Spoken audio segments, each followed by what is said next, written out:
In 1996, a yellow school bus full of children left a small town in New York and never came back. 12 kids, one teacher, vanished without a trace. For 27 years, families buried empty coffins, until one grieving mother found a photograph she was never meant to see. That single clue unraveled a hidden network, a survivor's chilling testimony, and a trail that led to an abandoned farm, a lighthouse on the Maine coast, and a place called Cedarfall. And there, after nearly 3 decades, she finally found her daughter alive. But what happened next was even darker than the day the bus disappeared. Like this video, subscribe, and stay with us as we unravel the stories hidden in the shadows. It was a bright October morning in 1996 when 12 children and their teacher climbed aboard a yellow school bus outside Hickory Ridge Elementary, a small-town school in upstate New York. Parents waved from the parking lot as the children chattered, their backpacks bouncing against their shoulders. The trip was supposed to be simple, an educational day at the Catskill Mountains full of fresh air and learning about nature. But that bus never made it back. By sunset, panic had set in. At first, the parents thought maybe the bus was delayed, maybe a flat tire on a back road, maybe bad directions. But by nightfall, state police confirmed there was no trace of the group. No accidents on the highways. No sightings from rangers in the park. No calls from the teacher. An entire class of children, gone. And with them, the man who had been entrusted with their safety. His name was Daniel Mercer, a new teacher at the school, only 33 years old. The families wanted to believe he was innocent, that maybe he'd been caught up in whatever nightmare had swallowed their children. But as weeks turned into months and months into years, suspicion grew. His face was plastered across missing posters and news broadcasts, not as a victim but as a suspect. And yet, no bodies were ever found. The investigation stalled. Families buried empty coffins. The town of Hickory Ridge learned to live with whispers and ghosts. For most people, the case became another cold file, another headline long since yellowed with age. But for one mother, time did not dull the wound. Her name was Elaine Porter. Her daughter Clara had been just 12 years old, with a love of sketching and a laugh that filled every room. Elaine refused to believe that silence was the end of her story. She marked every October 2nd not with acceptance, but with ritual. She visited Clara's empty grave. She lit a candle in the window of the house where she and her husband had raised her. And she waited for something, anything, that could explain what had really happened. This year, on the 27th anniversary of the disappearance, the waiting came to an end. Because Elaine found a photograph that was never supposed to exist. It began like any other year. The morning rain had tapped at her window as she rose from bed, her body heavy with age and grief.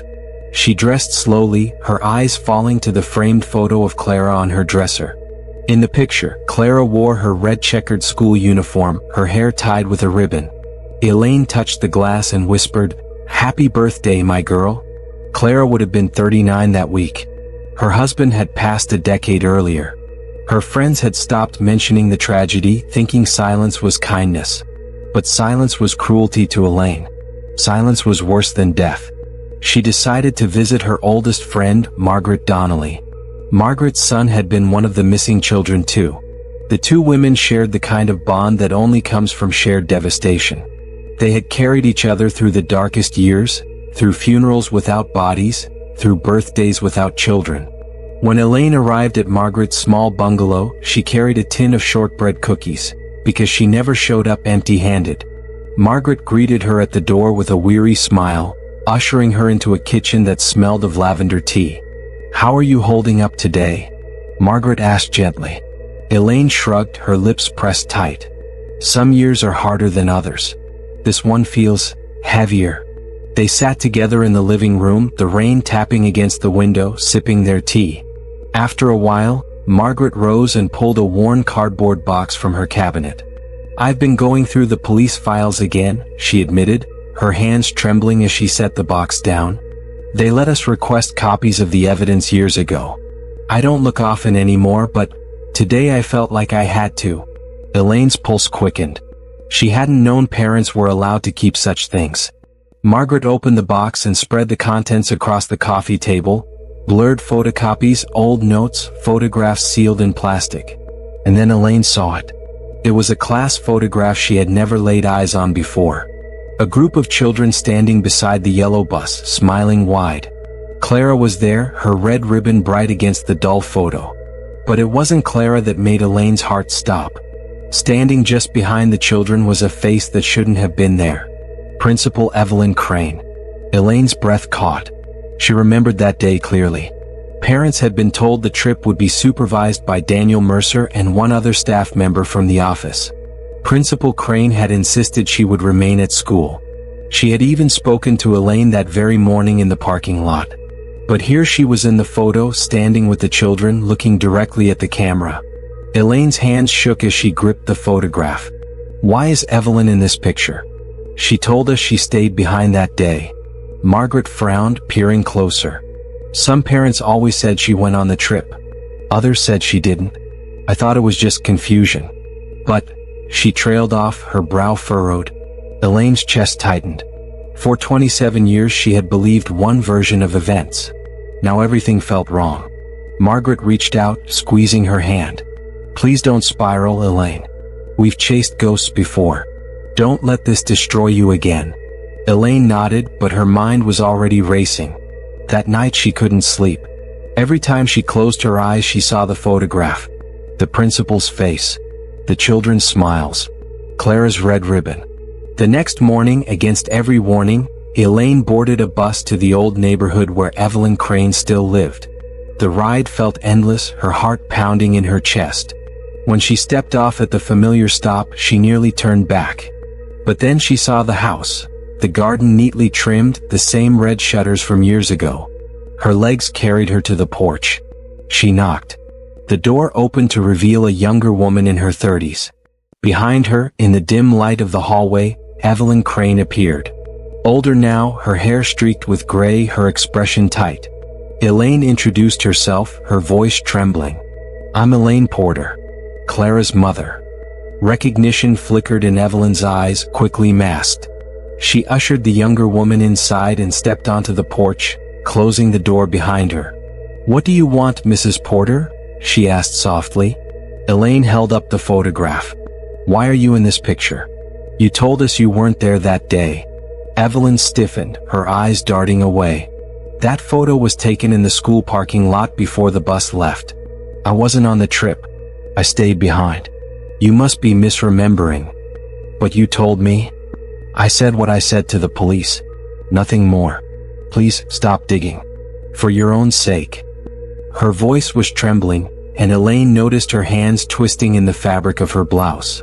Something was wrong. Elaine left, her heart heavier than before. She wanted to believe Margaret's warning, that she was chasing shadows. But doubt gnawed at her.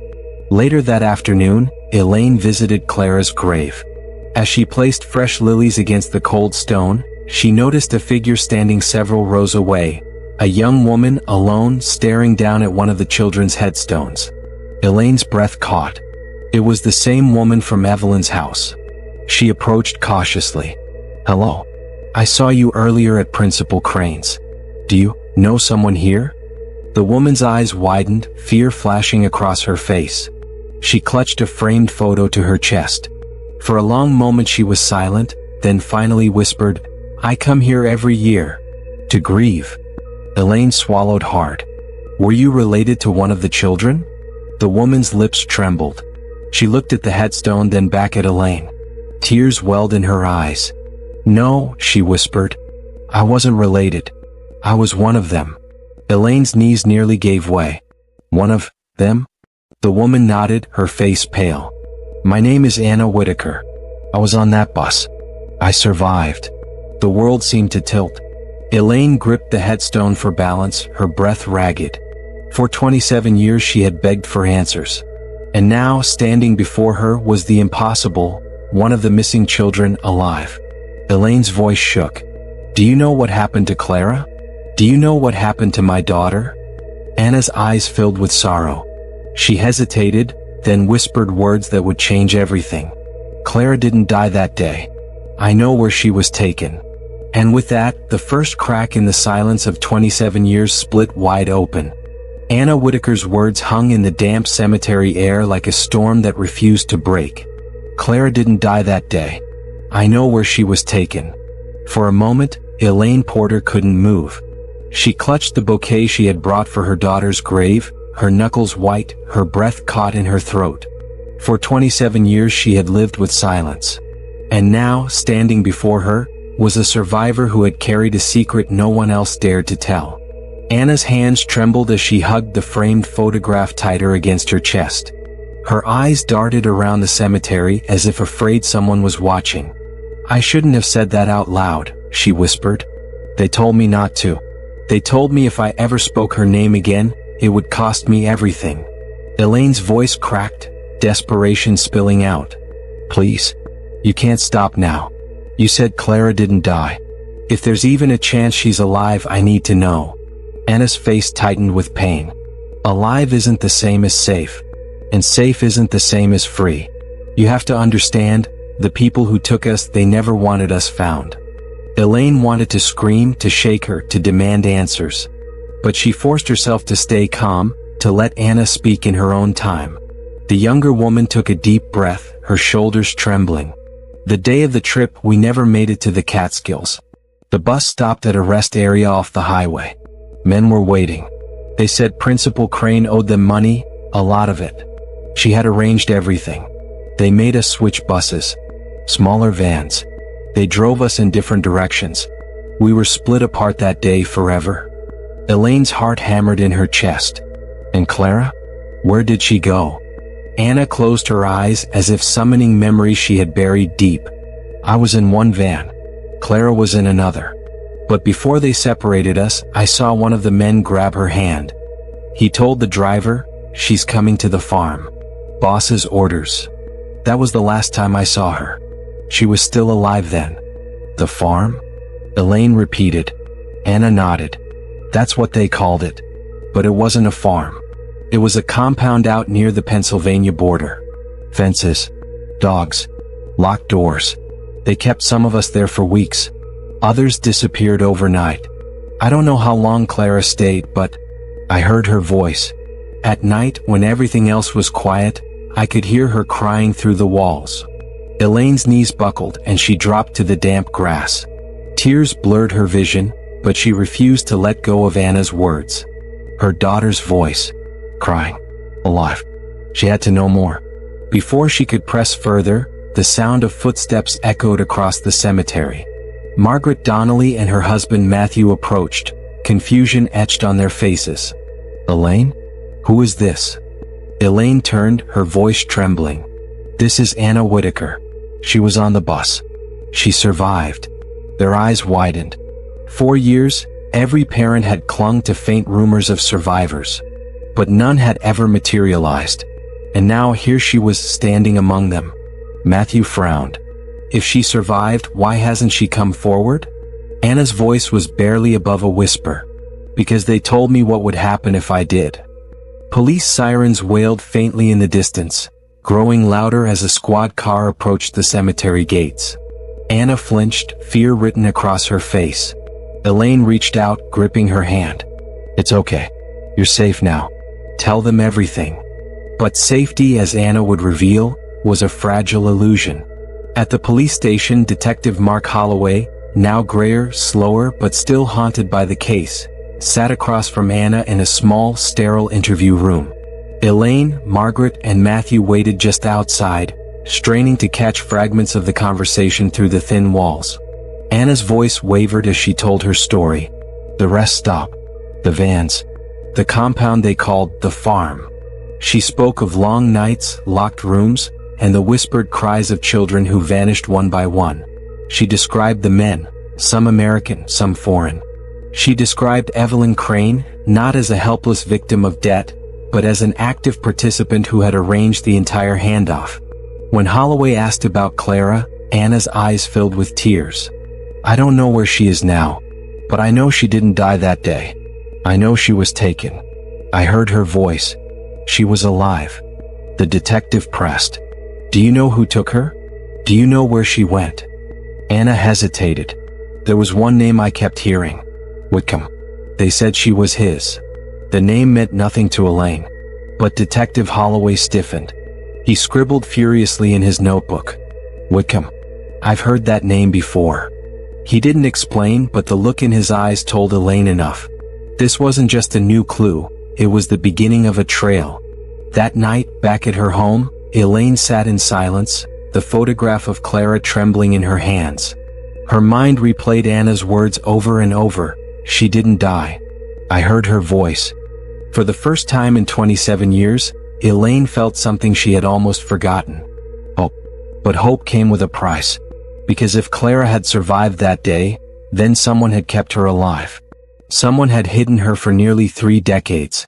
And someone might still be holding her now. The next morning, Elaine returned to the police station, demanding answers. Detective Holloway met her in the lobby, his face drawn. Mrs. Porter, I can't promise you anything. But I'll tell you this, we've reopened the case. And we're following Whitcomb's name. Elaine nodded, her chest tight. Then I'm coming with you. Wherever this leads, I'm not stopping until I find my daughter. The detective studied her, then sighed. You've waited 27 years. I suppose I can't stop you now. But understand, if Clara's alive, finding her may hurt more than losing her. Elaine's eyes burned with determination. I don't care. I need the truth. Days later, a task force traced records connected to Evelyn Crane. Old financial transactions. Handwritten notes. And one address scrawled on the back of a receipt. A rural property near the Pennsylvania border. They called it Whitcomb Farm. Elaine sat in the back of the squad car as the convoy approached the overgrown driveway. The farmhouse loomed ahead, its windows boarded, its fields long abandoned. A rusted gate sagged at the entrance, chains hanging loose. The officers moved in with flashlights and weapons drawn. Elaine stayed close to Detective Holloway, her heart hammering in her chest. Every creak of the porch, every gust of wind through the broken shutters, made her flinch. Inside, the air was stale with dust. Rooms lay stripped and empty. But in the cellar, beneath the warped floorboards, they found something chilling. Names. Scratched into the wooden beams. Children's names. Dozens of them. Some familiar, some unknown. And among them, carved deep into the wood, Clara Porter. Elaine collapsed to her knees, tracing the letters with shaking fingers. Tears blurred her vision. She was here, she whispered. She was here. But carved names were not answers. They were echoes. In a locked trunk in the corner of the cellar, officers found old Polaroid photographs. Faded, blurred, but unmistakable. Children lined up against a wall. Terrified eyes. A date scrawled in the corner, October 1996. And in one of the photos, standing off to the side, was Clara. Her ribbon still in her hair. Her expression caught between fear and defiance. Elaine's heart shattered and soared at the same time. Proof her daughter had lived. Proof she had been taken. But the photo also held something else. In the corner of the frame, partially blurred, was the image of a man. Tall. Thin. A signet ring glinting on his finger. Whitcomb. That night, as Elaine sat in her darkened living room, the phone rang. She answered with a trembling hand. A voice, low and distorted, spoke on the other end. Stop digging, Mrs. Porter. Some graves are better left closed. The line went dead. Elaine's blood ran cold. She knew then that this wasn't over. Clara's trail was still warm. And someone out there was willing to kill to keep it buried. The call ended so abruptly that the dial tone felt like a blade. Elaine stared at the receiver as if it might speak again, her breath held until her chest burned. She set the phone down and listened to the house breathe, the old radiators ticking, the refrigerator cycling, the rain working itself out along the gutters. She closed the curtains and checked the back door twice. It was an old habit from the first year after the bus vanished, when every creak sounded like a footstep, when she slept with her shoes on in case the doorbell rang at 3 a.m. and Clara was on the porch. She called Detective Holloway. He picked up on the second ring. Tell me exactly what they said. Stop digging. Some graves are better left closed. Did the voice sound familiar? Low. Distorted. Like they were speaking through a towel. Stay put, he said. I'm sending a unit. She wanted to tell him not to bother, How many units had spun their lights past her window over the years, promising protection from shadows? But she said thank you and hung up. She slid the chain lock across the door and walked the hall. She turned the light on in Clara's room, the one she'd barely touched. The faded posters on the wall, the box of colored pencils still sorted by height. A sketchbook lay on the desk where Elaine had placed it the year before, open to a drawing of a hillside dotted with fat birch trees. In the corner, Clara had written Catskills in small neat letters. Elaine ran her hand over the paper as if it were skin. A police cruiser idled out front until midnight. When it pulled away, the quiet pressed in again. In the morning, she went to the station.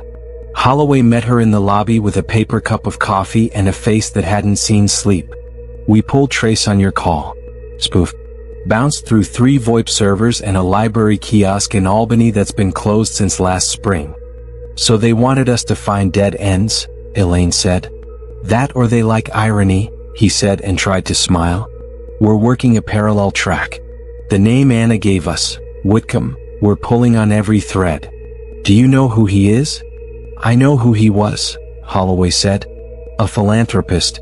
Or that's what people called him. Endowments. Scholarships. A foundation that funded nature camps and character education programs. For children," Elaine said. "For children," he said, and his eyes went flat. "He died in 2004. But the foundation lives on." "Then this isn't one man." "No," he said. "It's a family. Or a habit." He walked her down the hall to a cramped room with corkboard walls and a smell like pencil shavings. Someone had taped a blown-up photocopy of a signet ring to the board, a crisp W nested inside a wreath. Beneath it, a dozen smaller printouts, a ribbon-cutting photo at a county park, a newspaper clipping from 1997 about a youth leadership retreat, a gala shot with the caption Whitcomb Foundation Spring Benefit. In every image, the same understated mark, on a lapel pin, embossed on a program, etched on a donation plaque. Anna said she heard the men say, "She's his," Holloway said, tapping the wreath. "We cross-checked the foundation's vendors in the late 90s with the logistics timeline from the day your kids vanished. One name repeats." He lifted a folder and slid a thin invoice onto the table. A catering company from across the state line with a delivery drop to an address near the Pennsylvania border. The date, 3 days after the field trip. "Catering?" Elaine said. "People hide things in plain sight," Holloway said. "You want to move bodies quickly and quietly, you don't load them into a hearse. You use trucks everyone expects to see around." She swallowed. "And that address? Ruins now. Burned sometime in the early 2000s. But the land didn't change hands. Shell companies, each one owning the next. Whitcomb. Closest thing to a fingerprint they ever left." He looked suddenly older, as if the case were a weight he'd been carrying in his bones. "We found something else. Yesterday when we were at the farm, down in the cellar behind the slats Anna described, we pulled a trunk. You saw the Polaroids. There was a ledger under them. First names, dates, symbols I don't recognize. Beside a few of the names there's a small star. Your daughter's name has a star." "A star?" Elaine said. "What does that mean?" "We're going to find out," he said. "But I don't think it means gone.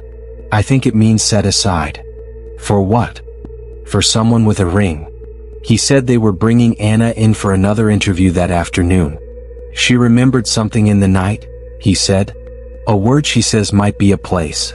Elaine nodded. She paced the corridor until the clock crawled past noon. Anna didn't arrive. At 2:30, Holloway's phone lit up. He frowned, listened, turned pale. "They lost her," he said. "U.S. Marshals had her in witness protection intake. Transfer delay at the courthouse. She stepped into the restroom. Didn't come back." Elaine felt the floor tilt. "You told me she'd be safe." "We told her," Holloway said quietly. "And I think that's exactly what they wanted us to say." He issued a bolo, adjacent counties, airports. They pulled traffic cams, bus depot feeds, the nothing that follows people who've been taught to disappear. By dusk, they had one grainy still, Anna exiting the courthouse alone, head down, a baseball cap pulled low. 20 seconds later, a white van rolled past. No plates on the front, a registration sticker peeled to a gray ghost. In the passenger window, just for a frame, a hand lifted, fingers ringed in dull metal. A wreath around a W.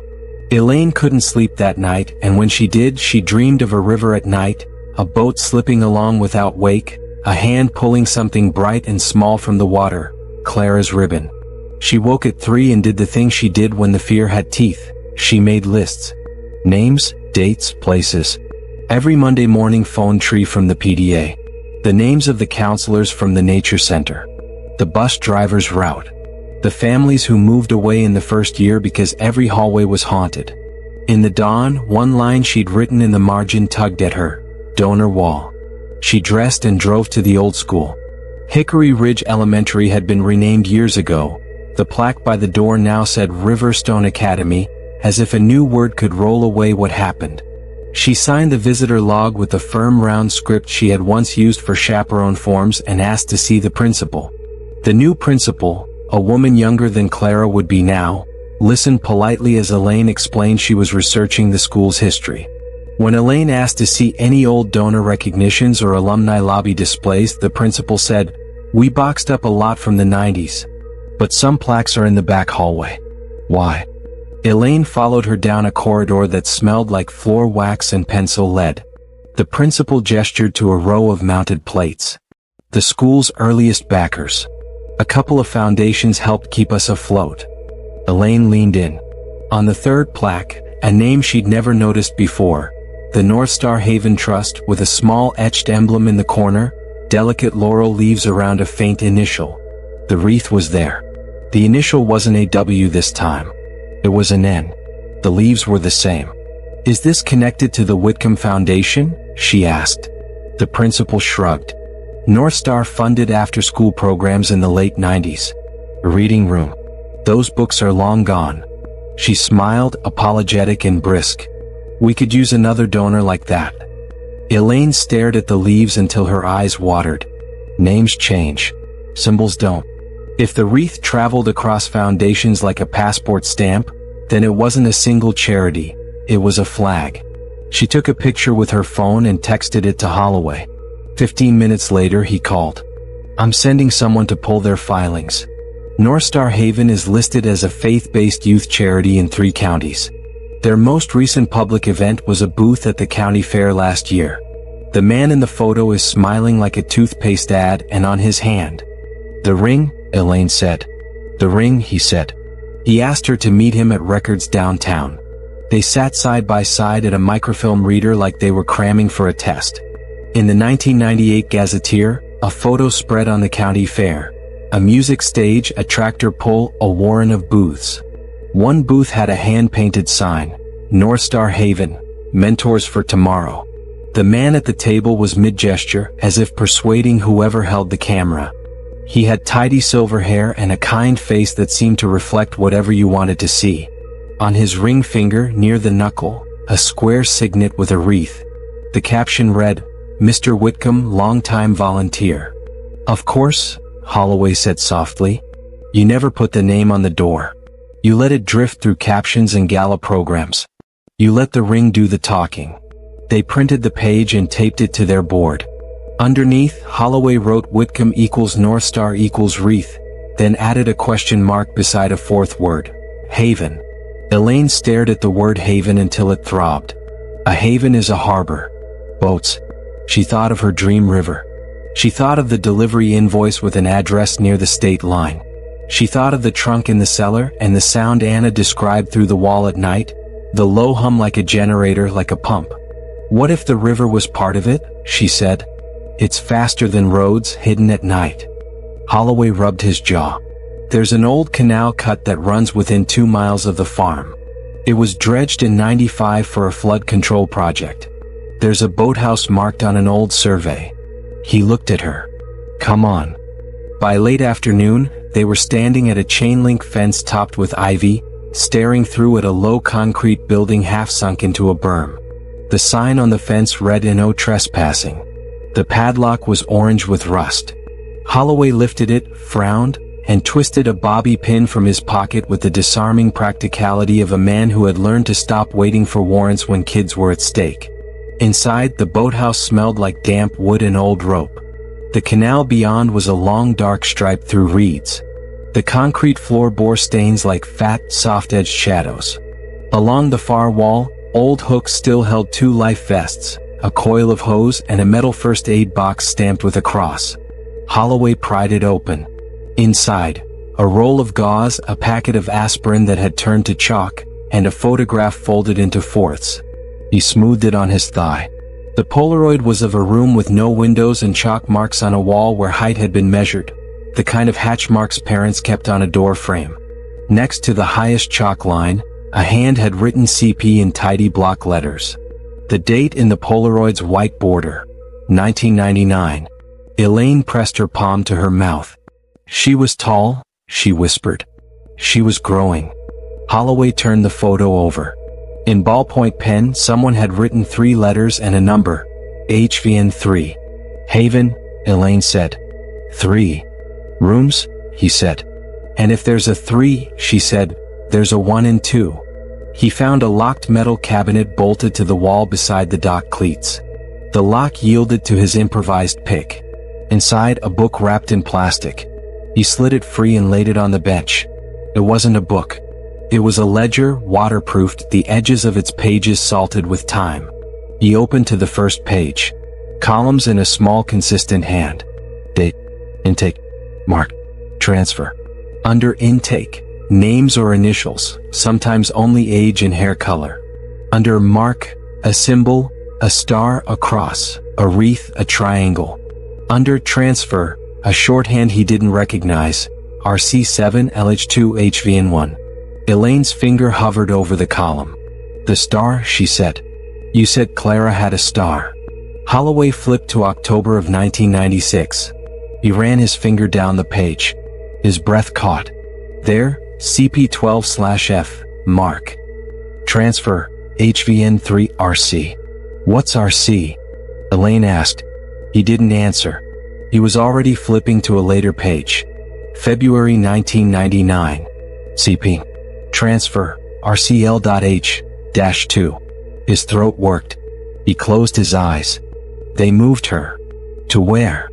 Elaine said. What's LH? The ledger may tell us, he said. There's often a key tucked here. He dug through the back fold. A half page fell out, hand-drawn columns with a legend of abbreviations. HVN equals Haven. RC equals Rock Creek. LH equals Lighthouse.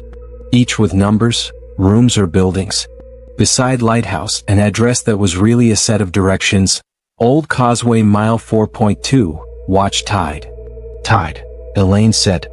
Then it's coastal. Lighthouse, he said. They like metaphors. The address string ended with a state abbreviation. Maine, she said. He took a picture of the page with his phone and texted it to the task force. Then he folded the ledger back into plastic and slid it under his jacket. We can't take the risk of leaving this here. On the way back to the cars, his phone buzzed. He frowned at the screen. Anonymous tip, he said. Claims to know where Anna is. Elaine's heart kicked once and fell. From who? No callback. Just an address. He showed her the message. A storage facility on the outskirts. Unit 223. Come alone. Bring the ledger. He looked at her. Trap. Or she's inside and running out of time, Elaine said. They argued in low, fierce whispers beside the canal until the wind stripped their words. In the end, he agreed to go with a team set 2 blocks back. He made Elaine jure, over his tired, stubborn cop stare, that she would wait at the diner across the road where he could see her through the window. She lied with a nod and let him believe it. The storage facility was a long square of orange doors under buzzing lights. Holloway rolled up to Unit 223 at dusk, the task force tucked behind a delivery bay where they could sprint in 30 seconds. He slid the bolt. Inside, the unit was clean and empty except for a chair and a phone sitting on it.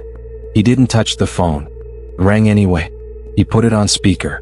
A voice spoke, low, distorted. Detective. You have something that belongs to us.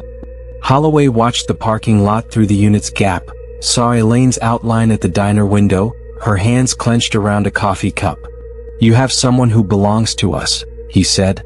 You returned the ring to the river once, the voice said mildly. You can do it again. What does lighthouse mean? Holloway asked. Silence. Then, she doesn't know you anymore. Clara, he said. Clara is a season you missed, the voice said, and he could hear the smile. People grow into new names. Where is Anna? Anna was almost obedient. Then she met your sentimental Mrs. Porter and thought Mercy would carry her across, the voice said. She's learning there are other shores. Holloway's jaw tensed. If you hurt her, you'll do nothing, the voice said pleasantly, because we are older than your badge and kinder than your God. Bring the ledger to mile marker 47 on County 6. Midnight. Throw it from the bridge and go home. We will let the girl call her mother. A fair trade. The line clicked. The phone went dead. He stood for a long time breathing the metallic air. Then he carried the phone out, gave it to CSU and drove across to the diner. Elaine stood before he Saturday. Well? They want the ledger, he said. They offered a call. I call? She said bitterly. They offered me a ghost. He told her about Lighthouse. About Maine. About rooms labeled with numbers and the way the word transfer could mean grow or sell or save. She listened like a student reciting under her breath so it would stick. Then she took her purse from the chair and slung it over her shoulder. Where are you going? He asked. To buy a map, she said. And a flashlight. He put his palm flat on the table. Elaine. You can bring your warrants. I'll bring a sweater. He saw that arguing was a kind of cruelty. We leave at first light, he said quietly. We take 2 cars and 3 badges. You don't speak unless I tell you. You don't run unless I do. She nodded. She didn't promise anything.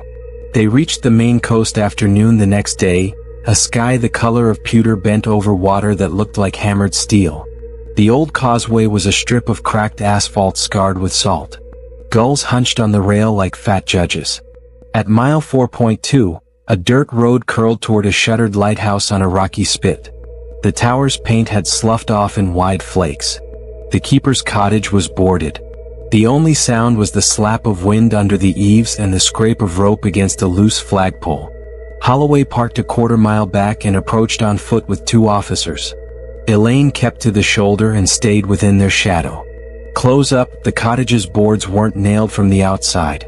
They were hinged. A deception. Holloway pressed his thumb against a seam and the panel swung in.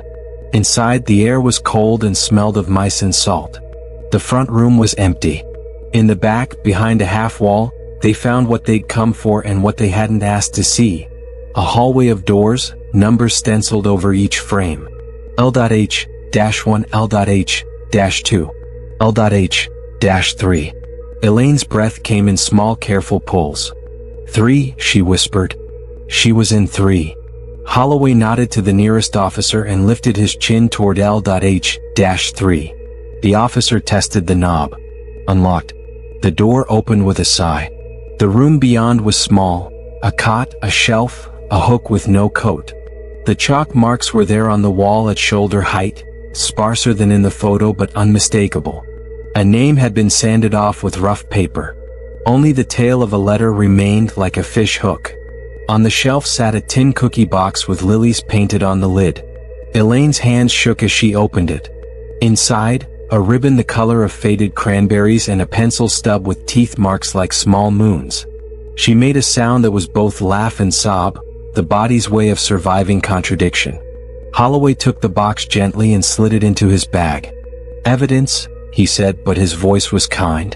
They cleared L.H-1 and L.H-2. The rooms were twins.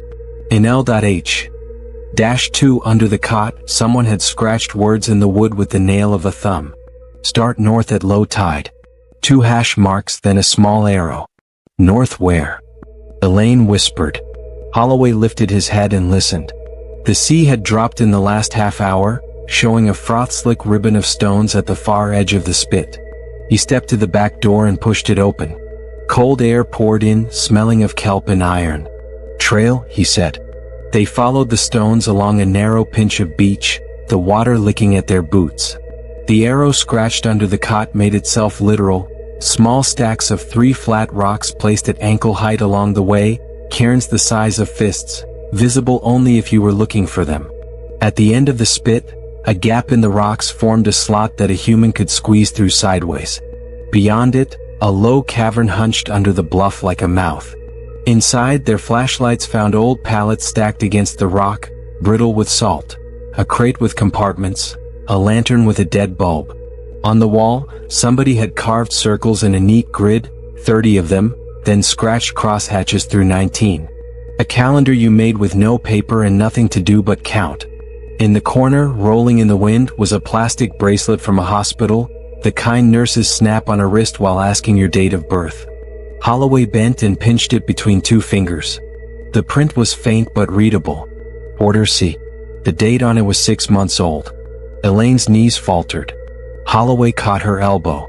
"Breathe," he said. "Breathe now." He turned the bracelet in the light. Something else was printed under the name, letters run together. Cedarfall. Then a number that looked like a ward, 4B. "Cedarfall," he said. "Is that?" "Not a hospital I know," the younger officer said. "But there's a Cedarfall Center inland. Behavioral health. Closed to the public." "Closed to the public," Holloway repeated. Elaine's voice was a string pulled too tight. "If she was there 6 months ago." "Then the trail is warm," he said. They took photos of everything. They logged the bracelet in a bag and sealed it. They marked the cairns with small flags for the team that would come behind them with scanners and forms and the slow necessary miracle of bureaucracy. When they stepped back through the slot, the tide had turned, easing its weight back toward the stones. The world went brighter for a second, as if the sun had remembered itself. Back at the cars, Holloway's phone chimed. A text. No number, no name. A photograph of Elaine's house from the street. In the window, the lamp on the side table glowed. The caption beneath the photo, "Midnight. Bridge. Ledger. Mercy." Holloway swore softly. "They want the trade." "They won't give her to us," Elaine said. "They'll give us a voice." "Then we take the voice," he said, and his eyes were flint. "We take every word it knows." He called the task force and set the bridge with eyes. 2 in the reeds, 2 at the abutments, 1 in a fishing truck with a thermos and a camera. He placed the ledger into a dry bag that hummed with a transmitter he swore could ping off iron filings. At 11:57 p.m., he stood on the bridge with the bag at his feet while the river below ran black and calm. Elaine stood 10 steps back, her hands in her pockets so she wouldn't clutch at him and undo everything. His phone rang. He answered without hello. "Drop it," the voice said. "Anna first," he said. "Drop it," the voice repeated, almost tender. "Proof of life," he said. "Or I toss in the other direction and let the county divers get a new set of stories." Silence stretched long enough to scrape a nerve raw. Then the voice said, "Put her on." A different voice came on the line, thin, breathy, soaked in panic. "Detective." Anna said. "He's." The line crackled. A hand over the receiver. A scrape. The first voice again. "You have 30 seconds." Holloway lifted the bag and paused, the transmitter's weight suddenly the heaviest thing he'd held. He thought of chalk marks and ribbon, of a calendar carved with a nail and a bracelet with a name that should have been a funeral but wasn't. He looked at Elaine. She nodded once, as if nodding were a kind of courage. He tossed the bag into the river. It landed without splash, a soft gulp, and drifted toward the reeds like a dark egg. The phone made a soft electronic click. A third voice came through, fainter, filtered, so close to the receiver that he could hear the pulse in the speaker's throat. It said one word. A name he hadn't heard in the house in 27 years, spoken the way a child says it in the grocery aisle when they turn around and can't see you. "Mom?" Elaine's hands flew to her mouth. She took a step like someone learning to walk. "Clara?" she said, and the word broke in the middle, half air, half prayer. "Mom," the voice said again, and this time it was older, the syllable hooked on a breath like it hurt to pull it through. "They." The line filled with footsteps and a murmur like a room waking. The first voice returned, calm as a doctor in a clean coat. "We told you." "Mercy." The call ended. The river ran on, carrying the bag into the reeds where a shadow moved and lifted it and stepped away under the bridge with the careful grace of someone who kept things for a living. Holloway didn't move for a breath and then another. He lowered the phone and the night threw itself back at them.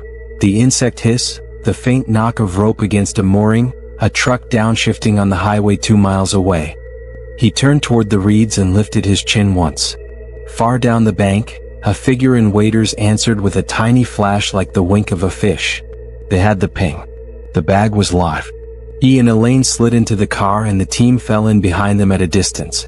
The signal threaded through the dark like a bead on silk, moving east along the river, then north across a county road, then sharp west toward a ridge.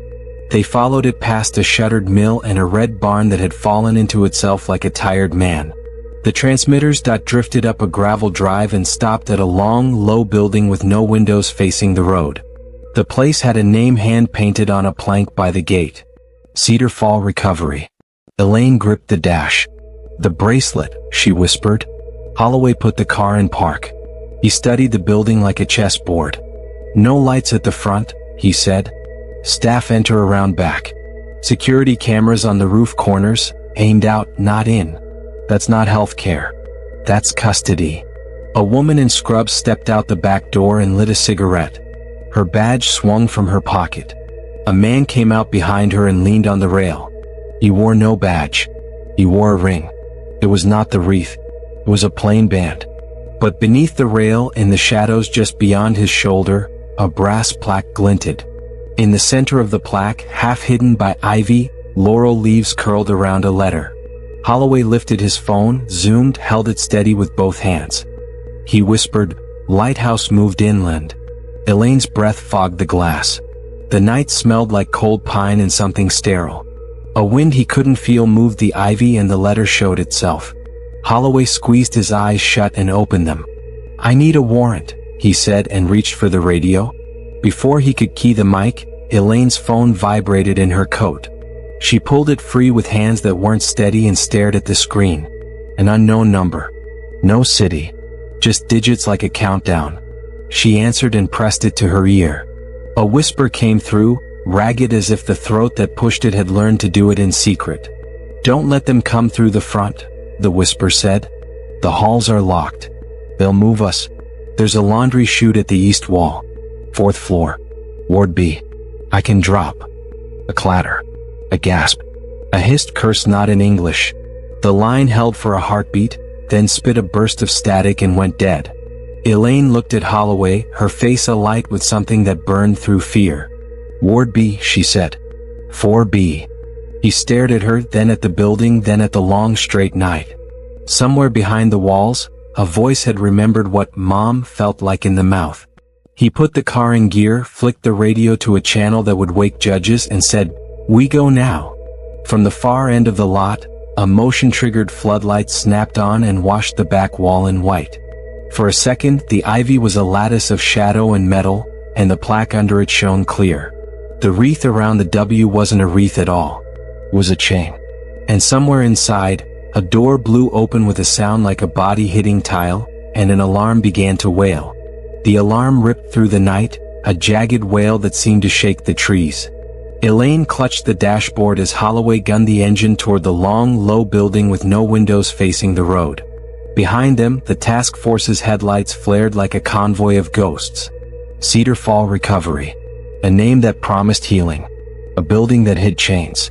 They spilled from their vehicles and moved fast, boots hitting gravel, weapons raised. Officers fanned to the back door.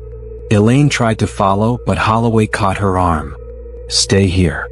She shook him off. "If Clara's inside, I'm going in." There was no time to argue. The east wall loomed ahead, vines thick with ivy. And just as the anonymous voice had said, there it was. A laundry chute. Rusted, narrow, but real. A way out. Inside, the corridors stank of bleach and fear. The halls were lined with locked doors, each marked with a code, wards A, B, and C. From behind some of them came muffled sobs. From others, silence so deep it pressed against the ears. "Ward B," Elaine whispered. Her heart pounded. She said 4B. The officers breached door after door, calling names, clearing rooms. Then came the stairwell. 4 flights up, breath ragged, they reached a hall lined with steel doors. Ward B. Holloway motioned 2 officers to cover the hall. He stepped to the 4th door marked with peeling tape, 4B. He jammed the keyring taken from a guard into the lock. It clicked. The door swung wide. The room was dim, lit only by a barred slit of a window. A cot, a shelf, a worn blanket. And on the cot, hunched against the wall, was a figure. Elaine's breath caught. Clara. The woman looked up. Her face was pale, older than the 12-year-old who had vanished 27 years ago, but the eyes were the same. Wide, intelligent, piercing. "Mom?" The voice broke, cracking on the word. Elaine fell to her knees, reaching out with trembling hands. "Yes, sweetheart. It's me. I never stopped looking." Clara flinched back, her body taut like a cornered animal. "You're not supposed to be here. They'll hurt you." "No," Elaine said, tears spilling. "It's over. We're taking you home." But Clara shook her head. "Home? I don't know what that means anymore." She looked past Elaine at Holloway. "They won't let me go." Holloway crouched low, his voice steady. "We're here to get you out. Right now. Can you walk?" Clara hesitated. Then slowly she stood. Her legs shook but held. She reached for Elaine's hand, and in that moment the years seemed to collapse. Mother and daughter, finally touching across the abyss of time. But then a sound split the reunion, the slam of a door at the far end of the hall. Boots. Shouts. Men with radios. "They know," Holloway hissed. "Move." Elaine clutched Clara's hand as they fled down the stairwell, the sirens inside blending with the alarms outside. The officers fired warning shots, clearing the way. They burst through a side door into the cold night, sprinting toward the east wall. "There," one of the officers pointed. The laundry chute gaped, rusted but open. "Clara, you first," Elaine urged. But Clara froze. Her eyes darted back toward the building. "The others," she whispered. "There are more. They won't leave without me." Elaine's heart shattered. "We'll come back for them. Please just get out now." Clara's gaze locked with hers. For a moment, Elaine saw the little girl who once sketched birch trees and tied ribbons in her hair.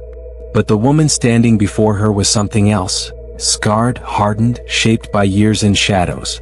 Clara took a step back. "If I run, they'll find me again. If I stay, maybe I can free them."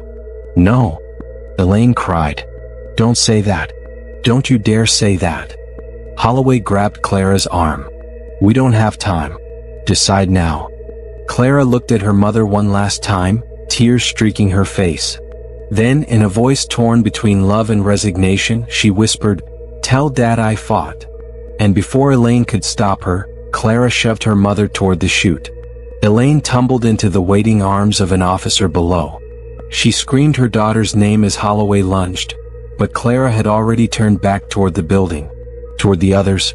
The night erupted with gunfire and shouts. The officers dragged Elaine away as flames burst from one of the upper windows. Smoke bled into the sky. And through the chaos, one haunting sound cut through, the faint, defiant voice of Clara, calling out commands, urging the hidden prisoners to run. Elaine clawed at the officers, sobbing. "No. I can't leave her. I can't." But the building roared with fire and fury. And then silence. Hours later, when the flames died and the ruins smoldered, they searched every room. They pulled survivors from locked cells, weak and trembling. They found guards handcuffed, unconscious. But Clara Porter was nowhere. Not among the living. Not among the dead. All that remained was the ribbon Elaine had once placed in her daughter's hair, charred at the edges, lying in the ash. Elaine pressed it to her chest, her tears soaking the soot. After 27 years, she had held her daughter again. And lost her once more. But deep inside, she knew this wasn't the end. Because Clara had survived once. She had carved calendars on walls and whispered through phones.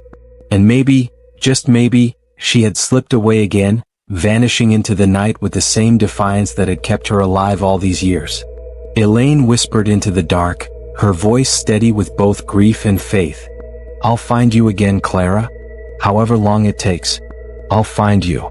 The night swallowed her vow, But somewhere beyond the ashes, in a world of shadows and secrets, a woman with a scarred past and a stolen name began to run again.